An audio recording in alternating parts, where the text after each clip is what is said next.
Today on Seahawks Forever, powered by BetUS, Rob Staton of the Seahawks Draft Blog. Yeah, we're going to talk draft at the midway point for the Seahawks this season as they come out of their bye and get ready to play the 49ers on Sunday in Santa Clara, because he released his first horizontal draft board where he gives grades for every position group based on what round he thinks they deserve to be drafted in.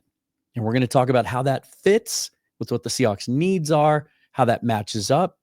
Is there help on the way for the offensive line that can be easily attained? How about the quarterback position and others? Also, we'll get his reaction to some of the news over the last 24 hours, the Seahawks releasing Terrell Dodson and what he makes of that roster as we get into the second half of the season. Rob Staton joining me next.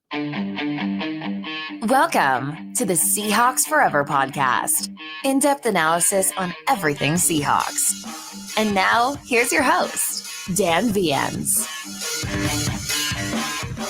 If you head on over to BetUS right now and you're a viewer of this program, they're going to give you a special deal to sign up for your new account. 150% sign-up bonus on your first deposit, 125% on your second and third deposits, up to $2,000. Head on over to BetUS and use the promo code YouTube150. Well, I always love having Rob on the show. He was one of the first big guests, I guess you would say, that I had on an earlier iteration of this podcast back when it was called The Dan Cave.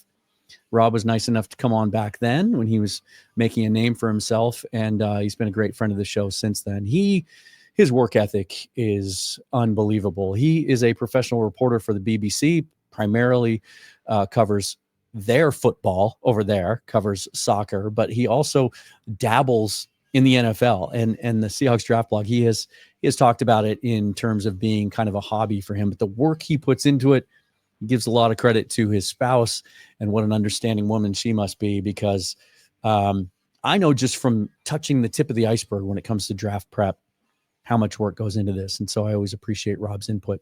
He's also brutally honest, and I think he tends to take a look at these draft prospects through as much of an objective lens as possible, and while tuning out some of the national consensus and what other people are saying, and has his own mind when it comes to how he rates these prospects. And so we're going to get into this. Before we do, hit that like button.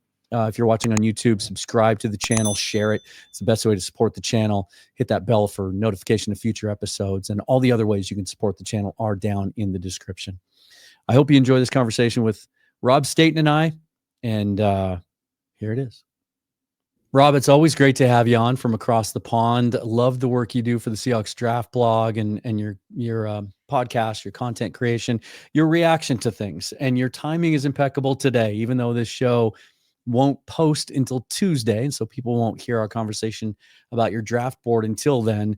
Seahawks made some waves today, releasing their leading tackler, Terrell Dodson, inside linebacker, signed in free agency this offseason. So now they've made a clean sweep of that position group, at least as far as starters go, with Jerome Baker being traded 2 weeks ago. Your initial thoughts on the Dodson move? Yeah, my immediate reaction was very good. You've been very aggressive with the linebacker position. Can we see this approach when it comes to shifting the offensive line in a few weeks' time? I think to a certain degree, it's a good sign. You know, I have felt for a few weeks now that something needed to happen, and changing out the linebackers, I guess, is something. I felt like somebody needed to lose a job because they've not played very well. And we'll see if this has the kind of impact that they're hoping for. Like I say, Dan, I just really hope that this is a sign of the Seahawks being aware that things have to change, and that the hope is not that they just think if a tweak here or there at linebacker will be sufficient. I really hope that they carry this attitude into the offseason when it comes to fixing the offensive line. Were you surprised that it ended up being a release and not just a benching? A little bit, but I think maybe he suggested that he would want a chance to go and play somewhere else if he wasn't going to play in Seattle. And I think the fact that there are incentives tied to his contract, the Seahawks do not have a good cap situation for next year. You know, Curtis Allen has done is going to be publishing a piece on Seahawks Draft Blog this week, breaking down just how difficult the situation is. And I think being able to maybe save some money, even though it's ultimately costing them to get rid of him because they're not going to have him for the rest of the season. The depth is impacted here. They're not going to pay any more than they're already committed to. So I think there's probably a bit of that involved as well. But they're thin at the position now. If Ernest Jones gets an injury, if Tyrese Knight gets an injury, then the run defense could be even worse than it has been so far, which is pretty hard to believe. So you sort of it creates a bit of intrigue, doesn't it? I'm interested to watch a bit more of Tyrese Knight as a rookie and to see what he's got. But it wasn't a good offseason for the Seahawks. They did not address their offensive line properly. The 2 linebackers they signed have been cut. And, I think there's questions marks about their draft. Christian Haynes already looks like a bit of a question mark there as to whether he's ever going to make it in the NFL. And I think even the Sam Howell trade has to be questioned a little bit because nobody who's watched Sam Howell at training camp or nobody connected to the Seahawks seems to think that he's got any shot whatsoever of being the future starter. So I don't think they had a great offseason. Now, you kind of mentioned at the top, and I've had some fans react this way today as well. Like, okay, if they're willing to make this move coming off a week of self-scouting and really having everything on the table, as Mike McDonald said, going into the break, then how can you apply that to the offensive line? As you mentioned, like, are there in-house fixes possible? And if this is some sort of indication that maybe the Seahawks see themselves as being a little bit farther away from contention that they did at the beginning of the season, that it's more valuable to get young players reps. Is Christian Haynes the other example? Maybe that if you're going to do this, let's do it at every possible position, find out what we have for next year. I think that's the most concerning thing is that Christian Haynes is not getting that opportunity. When Mike McDonald was asked today about the right guard position, he said, "It is what it is." That's an exact quote. And Anthony Bradford's going to continue there. It's starting to feel a little bit like they just don't think Christian Haynes has got what it takes, that he's not strong. I mean, the big question with Christian Haynes is, and I liked Haynes going into the draft because he played with real physicality. Even in lost cause situations for UConn, he was still playing with an intensity and the kind of approach that you want to see from a player. But the big question was that his body shape was not typical for an NFL lineman. He tested well, which probably allayed some of those fears. He had a decent Senior Bowl. So I think that's why they've taken him. But now that he's got into the league, he's not strong enough. And maybe the body type now is like, do you know what? Maybe he just isn't an NFL player. And he was at UConn. He wasn't at Alabama. So I start to worry a little bit as that already is a bit of a write-off. And it's a bit too soon to sort of feel that way. People can change their body types. They can become better positioned to have a pro career, I guess. But he's already facing an uphill task. And if they're not going to turn to him at this point, like they are with Tyrese Knight, that is a huge sign that they simply do not believe in this guy, because Anthony Bradford's been a turnstile. So if you can't beat out a turnstile, then what does that say for Christian Haynes? And I think the most discouraging thing for me is seeing that, Bradford maybe played his worst game of the season on Sunday after he was awarded, after he was anointed the winner of that competition. Like, this is our guy moving forward. And then he turns around and does what he did against the Rams. It's frustrating because it feels like the ideal guard is a combination of those two dudes, right? Like, Bradford's huge. He's got the size you want, the length you want. He's all about traits and strength, but he just doesn't have the technique and the refinement. Maybe Christian Haynes is a little bit more technically refined, but he's just not a big enough dude. Yeah, I think the whole thing is just frustrating. For a team that has had great clarity on what it wants to be for a long time, to not address this situation properly, to be relying on a 4th-round rookie, to be relying on a 5th-round center, to be relying on Laken Tomlinson signed in the back end of free agency because he's left available. This is not how you build a team that wants to run the ball and be a trench-based team. You have to prioritize it better than this. And for a team that has been so aggressive, let's go and trade the house for Jamal Adams. Let's go and trade for Jimmy Graham. Let's go and trade a 2nd-round pick for a rental of Leonard Williams and hope to re-sign him. And, all these kind of moves. You think, was there not part of you that could have just gone and signed some proven veteran offensive linemen over the last 6 years? And just gone and addressed it with And they may well say, well, those guys aren't available every year. But yeah, a few years ago, there were 3 of them available and you didn't sign any of them and you had to go and trade for Gabe Jackson. So, they've had opportunities and they haven't taken them. And I said this to Jeff Simmons on a stream we did recently. Joe Tooney's contract, $16 million a year. You pay Jamal Adams $17.5 million a year. Mm-hmm. If they'd have signed Joe Tooney to $20 million and said, hey, Joe, we'll give you $4 million extra a year to play with Russell Wilson instead of Patrick Mahomes. And this is before Patrick Mahomes had all of the titles he has, by the way. He had 1 at that point, as did Russell Wilson. So he may have been more inclined to come and play in Seattle, is the point I'm making there. Yeah. If you'd have just blown the Chiefs out the water, you'd have had a left guard for the last 3 or 4 years and one of the better ones in the league. But they didn't do that. But they've been aggressive at other positions, and that's what frustrates me, because if I'm thinking of tone-setting, trench-based team, box safety, wide receiver, cornerback, then, finesse tight end, they're not the positions that I think of. And if any fans are, I think the other thing that comes out of today or Monday and the moves that they made is, if any fans were hopeful that there would be some sort of significant changes in the personnel up front on offense, I think now's the time they would have done that. I think the Dodson move signals that this is when you're going to be aggressive. We've evaluated ourselves. And based on Mike McDonald's comments today, it doesn't sound like anything's going to change up front at all unless Abe Lucas is ready to go. So, and so now we look ahead and we're going to talk about the offensive line, but not exclusively, because all this conversation about rebuilding the offensive line and how you go about doing it. I know you've been very outspoken in your column about leaning into free agency as opposed to the draft, which I agree with, because I think you just need some veteran experience there. It's such a tough development curve. Get some of these guys to go from college to the pros and play well as rookies. And they already have a bunch of young guys. They invested those draft picks, and I certainly wouldn't want to see them give up on all of those guys. Haynes, Jarrell, and LeMaya, and even Sundell can be grouped into that as well. And you make that point when you look at some of the other teams that have developed good offensive lines, Philadelphia Eagles being one of them, where they always have, good veteran players, but they're developing other players in the background. And so you turn to the draft for that. You came out with your initial draft board this week, your horizontal draft board showing prospects by position and also by rounds that you give them a grade for. You're ahead of the curve on this. I can't imagine how much work has gone into this, but your overall impressions to begin with of this class, which most people have said is not very top heavy. It might have some good depth, but it's lacking in blue chip players. Your rankings would seem to reflect that. Yeah, I don't think it's a very good draft. I think it's one of the worst draft classes in terms of pure overall numbers that I can remember studying. I've been doing this since 2008. And the numbers simply aren't there. And I don't think the depth is going to be particularly great. Are there going to be opportunities to draft players in the 2nd and 3rd round that you like? Yes.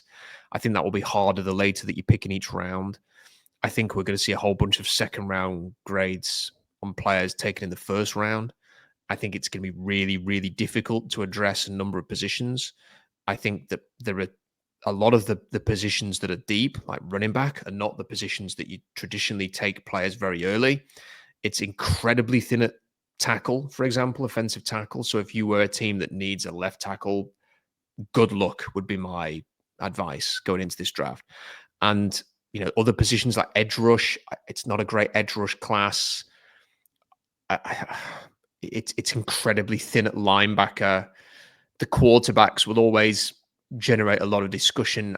I don't have a single quarterback who I would want to say is a 1st round quarterback right now. I'm sure at least one will be taken in the 1st round, but I think they all have question marks. They have some positives as well. So my overall take on this draft is that if the Seahawks carry on losing and they are on a 1-5 run, I'm afraid it's not going to be, hey, at least they get a top 12 pick, because that might not actually be a good thing this year. Do you think that's one of the reasons they were willing to part with a 4th, for instance, to get Ernest Jones, is being able to see? Because this is the time of the year where, the guys in that front office that are starting to put those boards together and look ahead to the draft start to get a more clarity, as you have, on what this class looks like, that maybe they were more willing to part with a 4th round pick, knowing that the quality is not going to be that good. And they had an extra pick to play with as well. And on top of that, your inside linebacker group is not very appetizing. Yeah, I'm sure that played a part in it. I still, it sits uncomfortably with me, that trade. And that's not, it's nothing to do with Ernest Jones, who I think has played quite well since he's come in.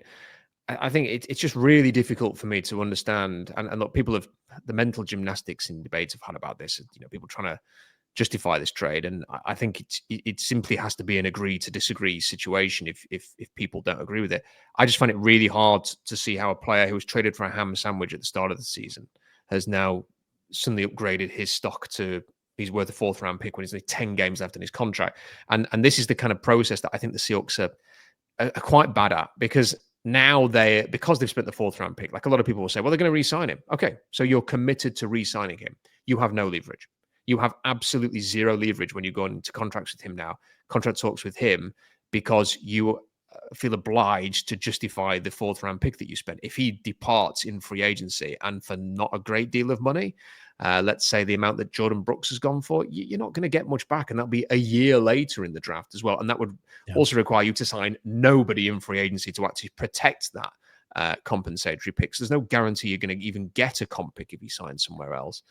I just don't like that process. And for a team that has not got cap space to play with next year and has a serious amount of work to do, in particular on things like the offensive line, sort of immediately handcuffing yourself to needing to pay a linebacker to keep him I don't think the process is very, very good when you've already given up a fourth round pick. Now, if Jones continues to play the way that he has so far, then I will have no issue with them retaining him at the right price. But what is that right price? And that's part of the problem. If they end up giving him a whopping massive contract, are they just going to up in the same boat they've been with Draymond Jones, for example, or Uchenna Nwosu, who's a good player but is never healthy? There are too many contracts in their cap space right now that just don't make sense to me.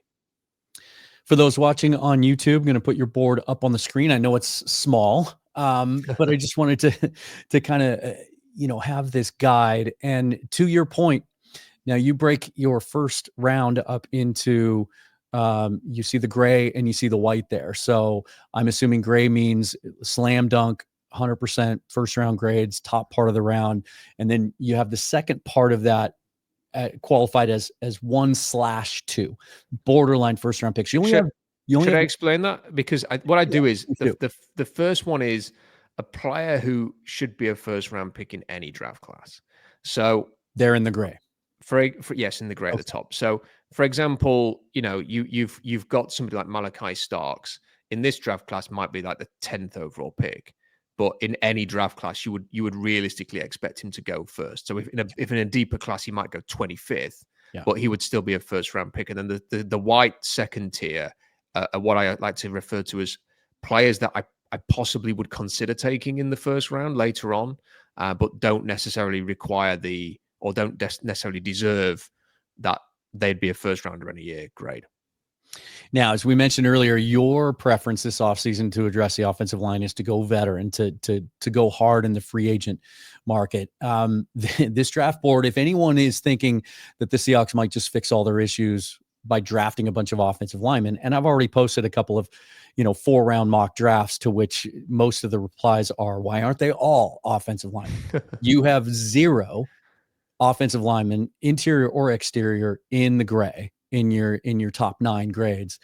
And then after that, you only have 6 others. And I'm intrigued by how many of those names are in the general universe of the draft world right now considered tackles, but you've got almost all of them at guard. And I'm speaking specifically of Kelvin Banks and Will Campbell. When you read all the mock drafts and you look at the projections ranking the tackles, those are the 2 guys that seem to be going near the top as tackles, but you have them as guards. So you made your point earlier, but a really weak tackle draft, isn't it?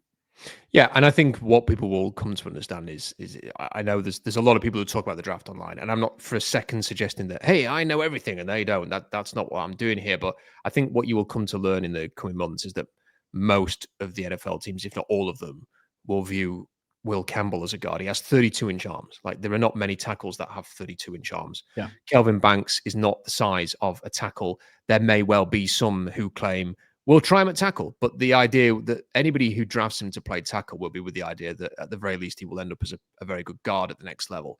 I think he's a classic guard. I think he could be a very good guard. I have him graded as the player with the most potential at guard in the NFL within this draft class. But I think both of those guys, that they're not NFL tackles. They're not long, lean, prototype NFL tackles. And Kelvin Banks actually has struggled at tackle in the last, not so much the game against Florida, because Florida were awful, but in the two prior games to that against Vanderbilt and Georgia, he had some issues.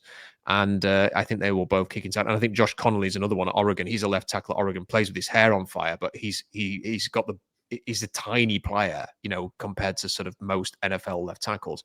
So I have them kicking inside. I don't think it's the worst thing in the world for the Seahawks. I think most people would say left guard is going to be a huge position of need in the offseason. Banks would be a fine pick to slot in at left guard.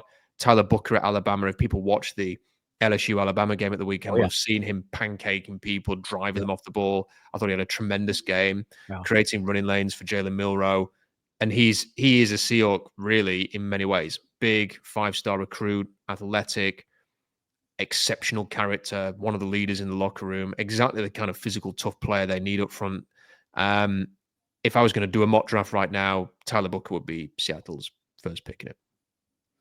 Now, if things continue to go really poorly and go off the rails and the Seahawks end up with a top 10 draft pick, right? That's that gray area that you point out. And you're staying true to your board. You only have 9 in that gray at the top of the first round. If you're picking 6th right now and you want to stay true to your board, not even talking about the idea of trading down. Well, I guess let me ask it to you 2 ways. In this draft, given what you're looking at here on your board, would you then be inclined to try to trade down and pick up some extra value? Or is there one of these 9 names that you would take without a heartbeat at 6? I think the first bit of that is I don't know what trade value you would get in this draft. Like, there's not who is people trading up for. So let's say that if you pick the quarterbacks, if you pick 7th and someone says we want to get up to number 7, I don't think you would get much. So if it ended up being like a 2 the next year, I'd be more inclined to take the better player than trade down. If someone was offering you a Trey Lance type trade, then I would probably consider trading down and then looking at what offensive line options were available a little bit later on. But I just don't see anybody in this draft who anyone's going to trade up for, really, at any of the positions, including quarterback. So I think if they ended up like in that range, Mason Graham is a fantastic player. He might be the best player in the draft. It's going to be, Travis Hunter's going to get a lot of the publicity, rightly so. But Mason Graham is, I think, a player who a lot of scouting rooms might have as the best player in the draft. He is exceptional. He's going under the radar because Michigan are bad. But he is terrific. He was fantastic at the weekend against Indiana. Abdul Carter and Jalen Walker are, I think, exceptional fits for what Mike McDonald wants to do. He's made it very clear today that linebacker is an important position. Carter has played off the edge, but played more orthodox linebacker last year and can do both very well. So I think as a hybrid, someone who can blitz, can rush, can play conventional linebacker, he'd be great. Jalen Walker does the same thing. Walker is just every single week brings it and just fantastic player. So I think they're the 3 that sort of stand out, assuming that Travis Hunter's not there. But then the last thing I think the Seahawks need to do is draft another receiver or cornerback. That's not really what they need. So they're sort of the 3. Will Johnson is such a smooth, excellent player at Michigan, the cornerback. So he's another one that you could probably put into that mix. But I think they're the 4 that I'd be talking about. If one of those 4 were there for you, it would be quite hard to pass them up. I was a little disappointed that a bunch of the defensive tackles are a little lower for you than they seem to be with the consensus out there. I thought maybe this was one of those years where there would be multiple choices on the interior defensive line that would be worthy of a first-round pick, because that's one of the areas I always go to. As much as people think there's going to be some magic elixir on the offensive line in the first round, you go with where the best impact is, and this team needs to continue to build itself out from the trenches. And guys like Kenneth Grant, the other kid out of Michigan, and Deon Walker out of Kentucky, was just a beast of a man, really long, really huge, 6'6", I think pushing 340 pounds. You've got those guys with 3rd-round grades. What was it that gave you pause about their games?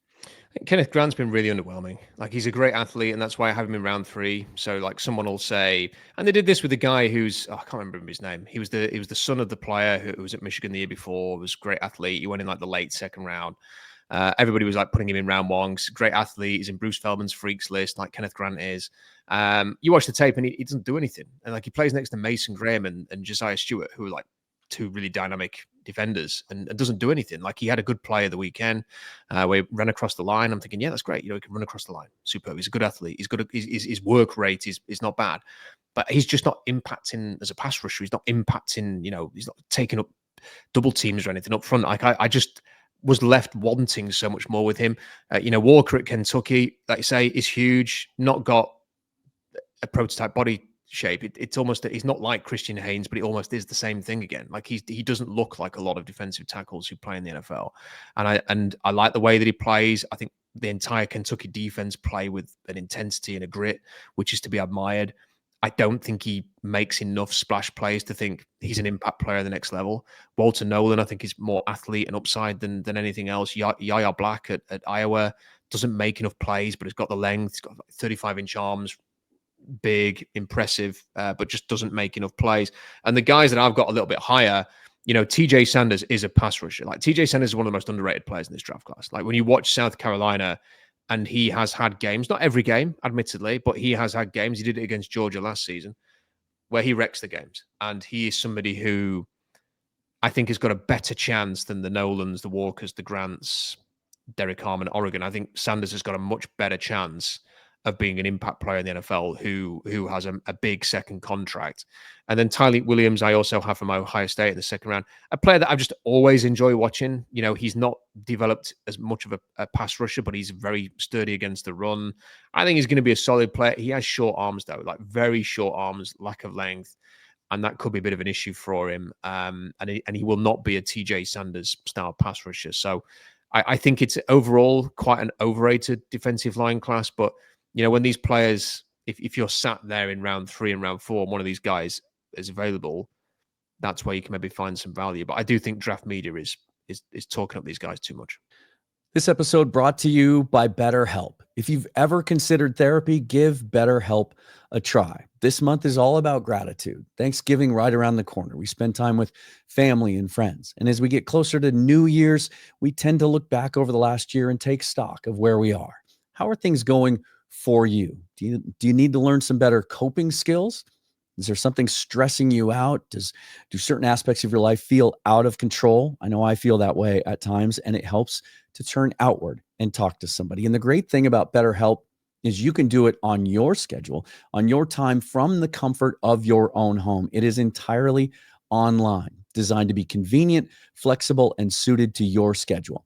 Just fill out a brief questionnaire over at BetterHelp.com. They'll match you with a licensed therapist. If you don't think that is a great match, you can request another one and move on to another therapist at no additional cost. And right now, if you watch this program and you want to take advantage of this, maybe talk to somebody, head on over to BetterHelp.com/forever, and they will give you 10% off your first month. That's BetterHelp, HELP.com/forever. And a big thank you to the folks at Doer for sponsoring the program. Doer is built for doing. That's DUER, with styles of stretch performance denim and lifestyle apparel for everyone in every season. I have a pair of their jeans and 2 of their flannel shirts. It's some of the most comfortable clothing that I own. I wear the jeans every day. There is 20% stretch incorporated in these jeans. They're incredibly comfortable. It's my go-to pant for Seahawks games. I am not kidding. They're versatile. They're comfortable enough to wear every day. They're antibacterial, meaning less washing.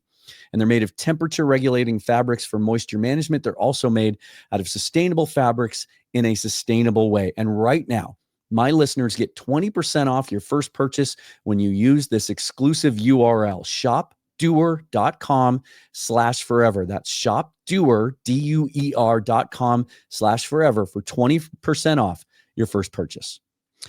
One more question on the offensive line, then we're going to talk about the quarterbacks, of course. If anyone's expecting a magical answer at the center position, this doesn't seem to be a very deep draft for that.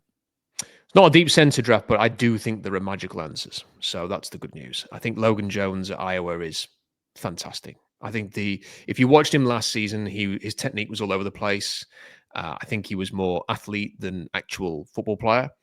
And when you see a player like that and you know that his athletic testing is through the roof. His numbers, he's got like the record. I think he's got the record squat at Iowa. He's done short shuttle times that are better than Tyler Linderbaum, who was at Iowa previously. He ticks every single box on a physical level. And then when you watch his tape and you think, who is this guy? Did they get somebody on NIL or something to replace the player I was watching at center last year? His performance has improved so much. I don't think there's a more improved player that I've watched in college football this year. So that shows that he's receptive to coaching, that he's got upside, that he can make progress very, very quickly. I just think he's everything that you want in a center. And I won't be surprised if by the end of this whole process, he's being touted in the range that Linderbaum went in, which was sort of late first round. I think he's a top 50 pick. I don't think anybody's talking about him anywhere near as much as they should be.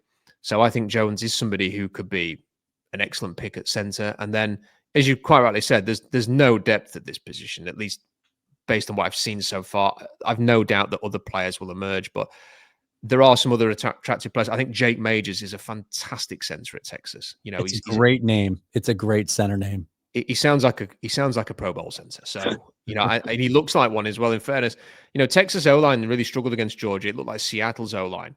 And then against Vanderbilt the following week, they weren't much better. But the one player who played very well in both games was Jake Majors. He is a former 4-star recruit. He's got athletic potential there, physical, just fundamentally sound. And I just get the impression he possibly will not go as high as I've got him rated. I think he's round 2. But I bet you anything. I won't bet you anything because that'd be an unwise thing to do. I would be very confident predicting that I think within sort of 2 to 4 years that we maybe end up seeing Logan Jones and Jake Majors being two of the better young centers in the NFL. Sounds like a stage name for like a B movie action star. Well, let's talk about the quarterbacks. And first, let's set the stage. Where do you currently sit, given where this roster is and where you think this team is right now in their development with Geno Smith, his contract that the Seahawks have on the books, where they sit at that position, and how, because it all depends on how this class lines up with where they might be drafting, right? Do you think there's a fit that maybe this is finally the year that whether or not Geno's on the roster next year or not, that they're able to make a splash and go get a guy that they think they can develop?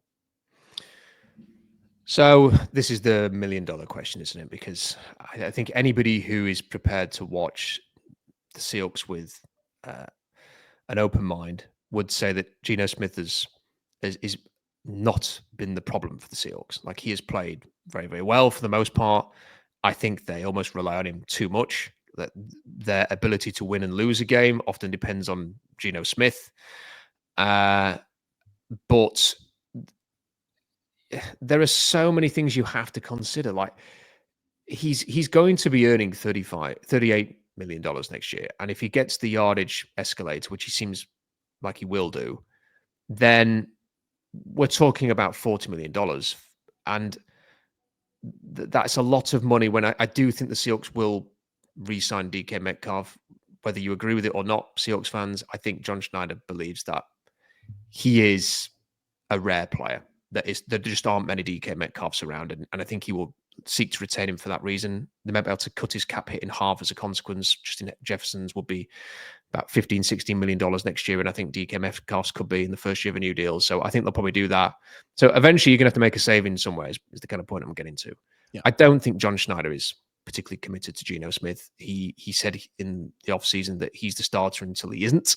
There was the quid pro quo reports from Adam Schefter saying, hey, his contract makes it really good trade value. Like that, that was not a coincidence that came out. They talked up Drew Lock every single time that Geno Smith was brought up when Mike McDonald was initially appointed. I think they fully wanted to bring him back and maybe intended to give him every chance to win the job.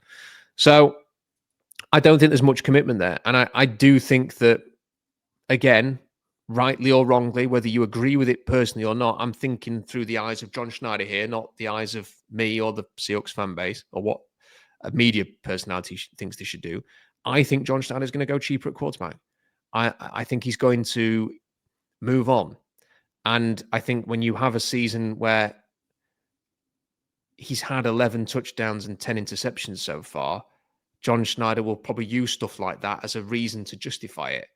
And they will go in a different direction and try and set this team on a longer term path. And the only way that you are going to be able to sort of build this offensive line up and do the kind of things that we kind of want them to do, you're going to have to make a saving somewhere. So if it's not DK, who is it? Like, yeah, you can chip away at Tyler Lockett, Draymond Jones, Noah Fant. You're still going to need to do something more significant than that. You're in cap trouble right now for next year. So it's either DK or it's Geno. It's probably going to be one of those two guys. And I think Geno's probably more likely to go.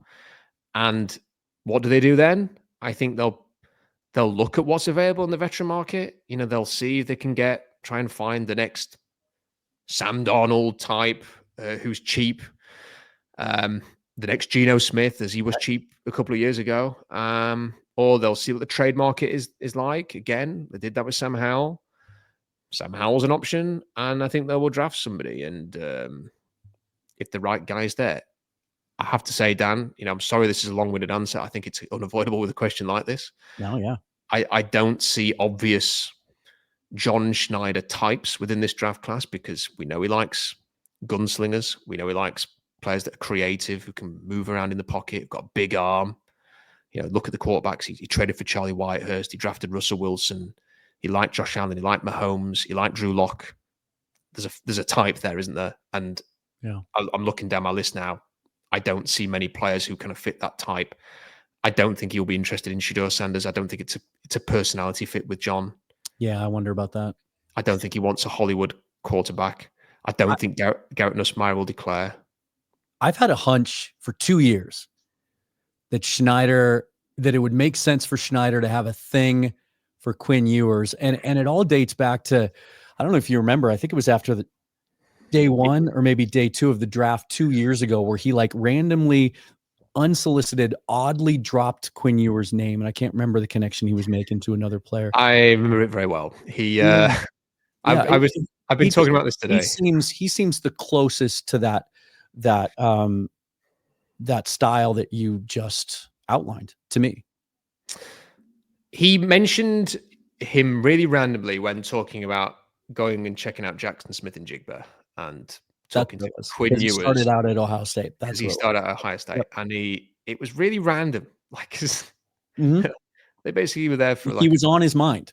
He was on his mind, and it was really random, and it stuck with me, and it stuck with Jeff Simmons, who I do streams with, and we were talking about this earlier. Like Quinn Ewers is not big, sturdy, elusive, gunslinging, but what he is somewhat similar to Aaron Rodgers when he was coming into the league. And people go, oh, you can't compare him to Aaron Rodgers. Like, Aaron Rodgers is one of the best ever. Okay. They have very similar statistics. They have almost identical size and height. Their release is eerily similar. Like Aaron Rodgers, like the flick of the wrist, you know, when he was at his best in Green Bay, and the ball would just fly out of his hand, and he like with no effort whatsoever, and it would fly down the field.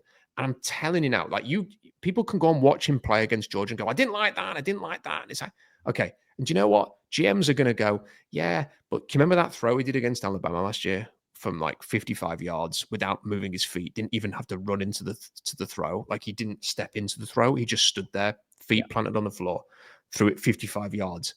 A perfect moon ball that Russell Wilson would have been proud of on a dime downfield against Alabama on the road. And he won the game with his arm.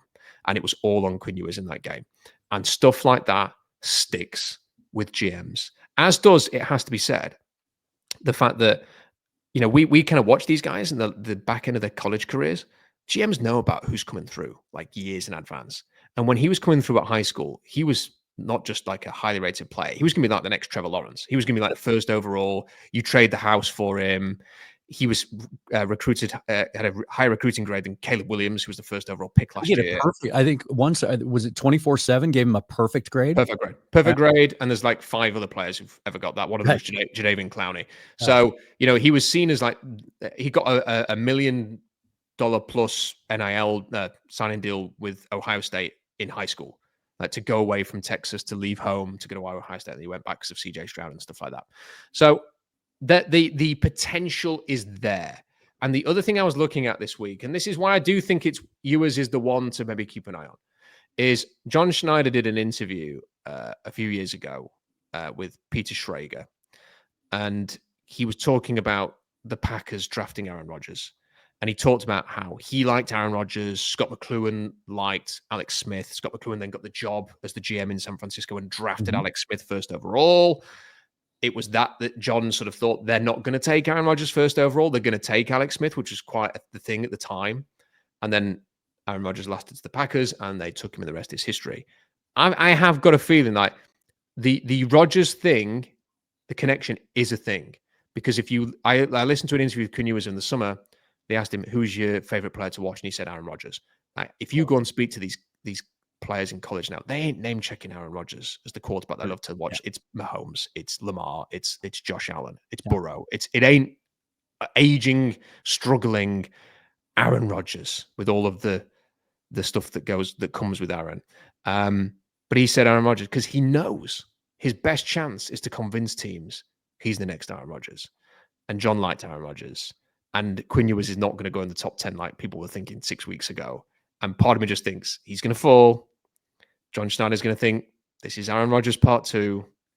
And whether it's at the back end of the first or at some point in the second, they're going to draft Quinn Ewers. And that's the kind of hunch that I have. I'm not guaranteeing it. I'm not predicting it necessarily. I'm just saying that is maybe the player to keep an eye on. And one final thing, Dan.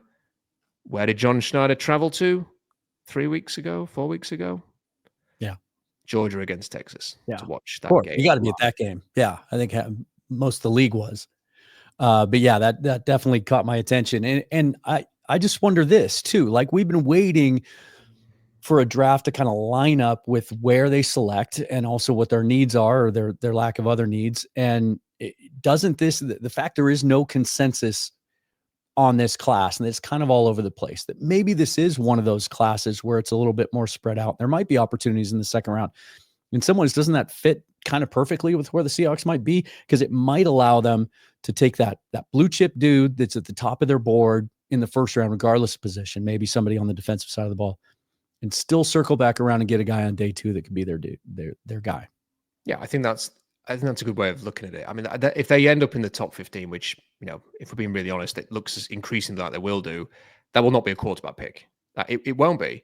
And they will go in a different direction and preferably, they will take an offensive lineman there. Or if they're in the top 10, they'll take one of the players we talked about earlier. But I think that's it. I think we will see a middle class of quarterbacks. Like people keep saying they're always going to get taken early. The need meets them. There's too much of a need at quarterback, and people will talk about people like the Raiders. People need to remember who's GMing the Raiders right now. If Tom Telesco's still there next year, like he was relentlessly every year best player available, not taking the position of need. And he took Brock Bowers this year when they didn't need another tight end. Like they drafted Michael Mayer like a year before. Yep. So they took Bowers because he's the best player available. If the Raiders end up picking really early, he's going to take the best player available again. And they will take a quarterback either in free agency or they will take one in the second round. And I think that's what's going to happen. I think Shadur probably will find a home in the first. I don't think he's going to go as high as some people think. I think his dad telling everybody that they'll determine where they go is going to be a massive turnoff for some, and they're going to rule other teams out, and they'll probably handpick where he goes, I'd guess, between 15 and 32. And then I don't think Nussmeier will declare. I think Ewers and Cam Ward will be day 2 picks. I think Jalen Milroe will be a day 2 pick. I think the kind of little bit of a wild card at the moment is Curtis Rourke, with the way that he's playing. Physically, not very impressive to look at. On the field, attacks every area of the field, is throwing some of the best passes you'll see in college football. They are winning every week. There was a noticeable difference when he didn't play quarterback against Washington compared to when he did in the games that they've won. I think Curtis Rourke's a very interesting player. I don't know if John Schneider's going to sit in a room in front of him and go, "You're my guy." Just look at him in a T-shirt or something at the combine. But I'm telling you now, there's a few teams out there that they'll think, I can work with this. And I think he's a very interesting player. And then, Carson Beck, for me, has made himself undraftable, in my opinion. Someone will draft him. I'm not saying he's going to go undrafted. I wouldn't go there. And then I think there's a whole bunch of other guys that I'm sure that the draft media will talk. I'm sure someone will say Jackson Dart's going to be a first rounder because of the way he played against Georgia at the weekend. And someone else will say Drew Aller at Penn State should be a high pick. I mean, he looks like a poor man's Mike Glennon to me. Like, and there'll be others who get mentioned in that kind of bracket as well. But I think this is going to end up being a 5-player quarterback draft class, assuming that Garrett Nussmeier doesn't turn pro. Yeah, and some of these other guys might, I don't think it's a given that Jalen Milroe comes out, right? You look at the advancements he's made as a passer this year. I think there's no questioning his dynamic impact on the game as an athlete, and he has taken a step forward. Maybe he sees that another year under Kalen DeBoer, and he can make that Jaden Daniels kind of jump, right, where he's a no question, no doubt first rounder the next year. You haven't talked about Cam Ward. He's obviously a guy that I watched up close, 2 years at Washington State. He declares for the draft and he ends up, getting a good NIL offer, and he goes to Miami. He's in the Heisman conversation. The traits are pretty undeniable. One of the quickest releases I've ever seen, and he's capable of making some really dynamic throws down the field. He can create with his feet, although sometimes the decisions he makes in that area are, have you gripping the sides of your seat. He's been talked about in the first round discussion. Bruce Feldman said on the show that he's talked to enough scouts that think that he'll ultimately end up there. But what's your view after watching tape on Cam Ward? So I've seen Cam Ward live, and I think there is some benefit to seeing a player live. And when I was watching him live, I never felt like I was watching a high draft pick. And the Senior Bowl did not give him an invite last year. He received day 3 grades. He decided to turn pro, then changed his mind because he was hearing that he wasn't going to potentially be drafted, or he wasn't going to go very high. Yeah. And he made the right call because he's gone to Miami and he's had an excellent season. He has clearly improved his stock with the way that he has played. You see throws that are, you could put a 10-minute highlight package together of his game so far and convince yourself that he's a first-round pick. He is incredibly creative. His arm looks better. I think he's probably, I don't know, the gyms might be a bit better in Miami. I don't know. Then whatever, yeah, whatever they're doing. I can tell you they are. I imagine the facilities are quite good at Miami. And he looks like a physically superior player, I think, than when he was at Washington State. However, having watched, I'm trying to think if there's any games I haven't watched. I think I've watched all of them. You keep seeing the same things, Dan, and it's the same things that kept happening at Washington State. So the ball's snapped. He has a clean pocket. Just stand in the freaking pocket and throw the ball to the primary receiver. He'll set off drifting backwards 5 yards, and then he'll drift into pressure. And then he tries to play backyard football, and he's like scrambling over to the sideline. And then he's in a terrible position because he can't throw the ball out of bounds because he won't get back to the line of scrimmage and it'll be intentional grounding. He can't just run out of bounds because it'll be like a 15-yard loss because that's how far he's drifted back. So he then throws across the middle of the field like he did a couple of weeks ago, and they get picked off in midfield. And there were plays against Florida in week 1, and everyone was like going, wow, look at his game against Florida. And the plays that stuck out for me were the ones where, why are you drifting backwards, man? Like, why are you going back 10, 15 yards? Why are you like, there was one play against Florida where if he just sat in the pocket, he could have, like, there was a wide open receiver on a crossing route, and he drifted to the left right into the defensive end, who then pressured him as he threw, and he ends up throwing an interception. And I'm thinking, why are you doing that? And I do think NFL teams will look at this stuff and think, I think this is who he is. Like, he's just always going to try and play backyard football when it's not even necessary. And although you have to give him some credit because he's taken Miami places that they haven't been in a long time with some dramatic comeback victories, but in nearly every game, it's sort of him and his fluctuating consistency that has put them in a bit of a hole, combined with a defense that isn't very good, that has put them in a massive hole that they've had to climb out of. And for a number of weeks, they've been on the brink of losing and should have lost games. Yeah. And finally, it happened last weekend against Georgia Tech. And the game ended with him holding the ball too long in the pocket, trying to scramble around, and he got sacked, and it was a sack fumble, and it's game over. And I do fear, I wonder whether things could spiral a bit at Miami now, and they could maybe lose another game before the end of the regular season or get dumped out in the playoffs. And I think what the NFL will determine with Cam Ward is that progress this year, some tools, some creativity, some massive technical flaws. I don't think he's ever going to be a pocket passer. I think he's most comfortable playing backyard football, and they will settle on a day 2 grade with him. And it's just whether he goes round 2 or he goes round 3. I understand some of the arguments people make about him going in the first round, but I would just caution people that a lot of people in the media were saying Malik Willis was going to be the second overall pick to the Detroit Lions a couple of years ago, and he went in the 3rd round. Yeah.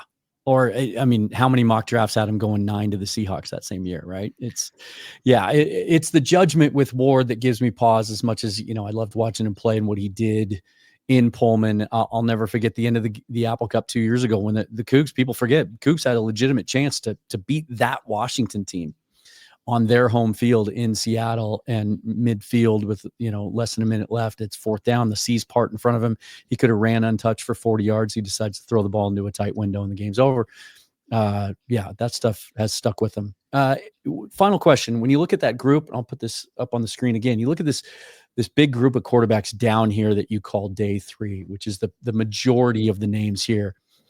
And even those 3 that are after it, including Kyle McCord, who I just posted a show today with Max Brown, who has worked a couple of McCord's games, is doing so again this week, and has talked about him as kind of an under the radar guy. Do you see any potential Brock Purdy type in that group, a guy that can get drafted very late, but has the skills that in the right environment could succeed? Max Brosmer is a very interesting one at Minnesota. He is one of the few quarterbacks in college football who plays under center. That's one thing you'll notice if you study these quarterbacks. They're nearly always in the shotgun. Yeah. Max Brosmer plays under center. He's very good at play action. I know they lost at the weekend. I've not had a chance to study that game yet. But in the previous games, he has been on fire. Like, throw with anticipation, play action stuff, NFL level throws. He is not big, tall, physical. He's not a great scrambler.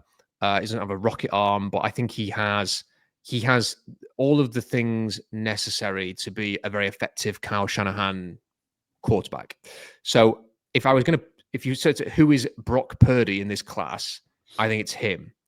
I think there are other players who have a shot. I list them in, basically if they're in day 3, I'm saying I don't expect them to be an NFL starter.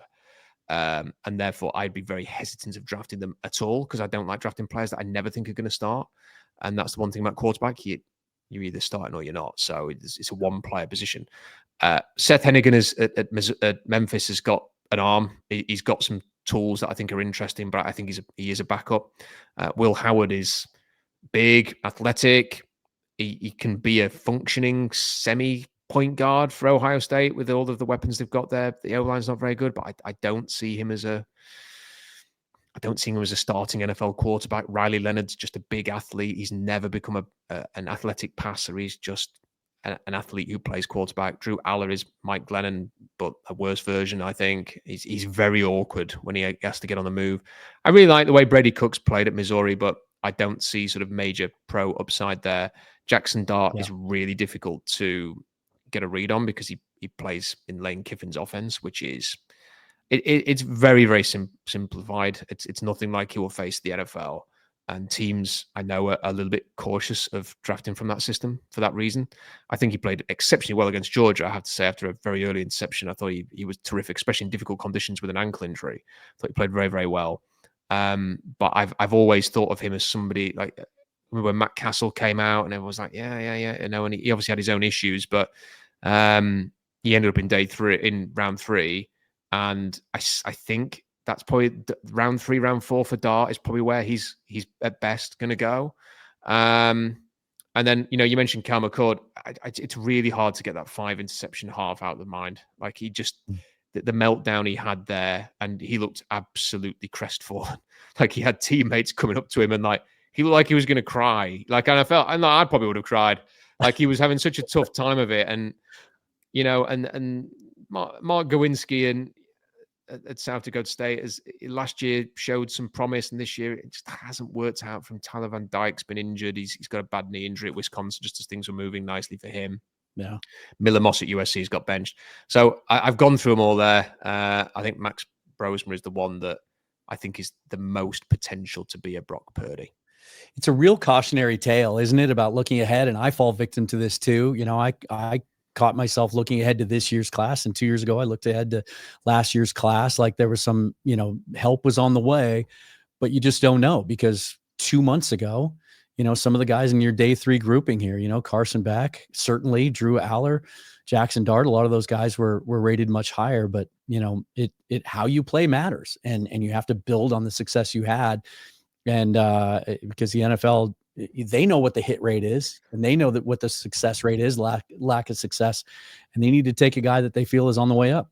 Can I just say something about Carson Beck? Yeah. He is indicative of the issue you have in college football now. And I'd say that I don't like the way college football is going. I really don't. But you have a player here.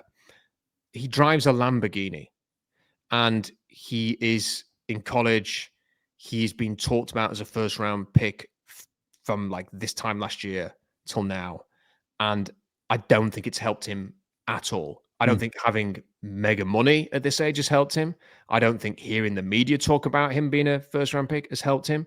His play has been awful this year. He's played almost a little bit like he's took his eye off the ball.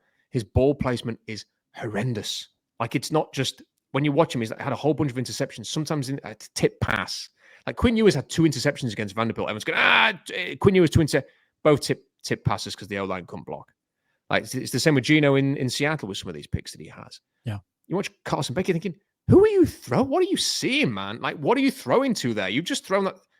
I could do that. Like, you've thrown that straight to the defender as if he was the primary target there. Like, where's that linebacker? He's my read. Like, I'm going to throw it straight to him. And these things are just, that's not good. Like, I can't draft a guy who, when it was all on the line, is playing this way. Give me the players who are elevating their play, that are showing progress, that show that football means absolutely everything to them. That might be the case for Carson Beck. Maybe I'm judging him because he's got a Lamborghini a bit too much.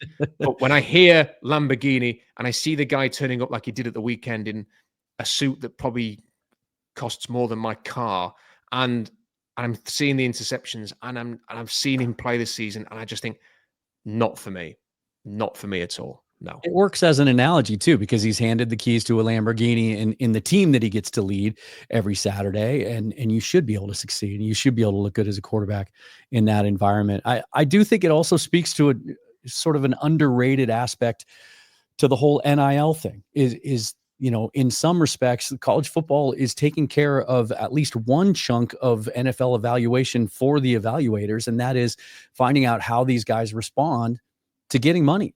And when the hunger is taken away, if that's what's motivating you, right, to get that contract, be a first round pick, and make $25 million as an NFL quarterback, at least you get to find out now, right? I have an old boss that would tell me when you'd hire someone out of the interview process that you thought was going to be a superstar, and then 2 weeks later you're getting rid of him, he'd always say, well, at least they showed me their ass early on, right? At least these NFL evaluators get to see how these players respond to that money.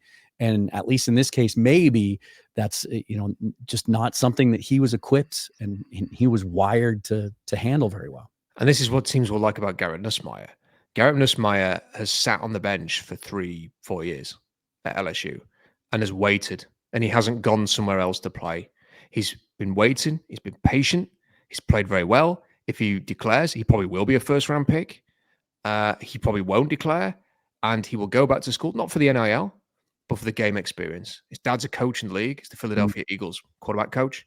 And teams will think, I know he loves the game. I know that he's doing this right. I know that he's not motivated by NIL and stuff like that. He hasn't quit on his team. He's stayed with his team, and he's gone through all of that.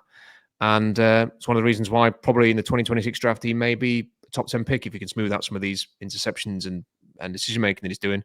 That's the difference there between, I think, some players and someone like Garrett Nussmeier. Yeah. Just makes me feel old. I watched his dad play in the Kibbe Dome in Moscow, Idaho, and it doesn't seem like that it was that long ago, but here we are. We're all getting old.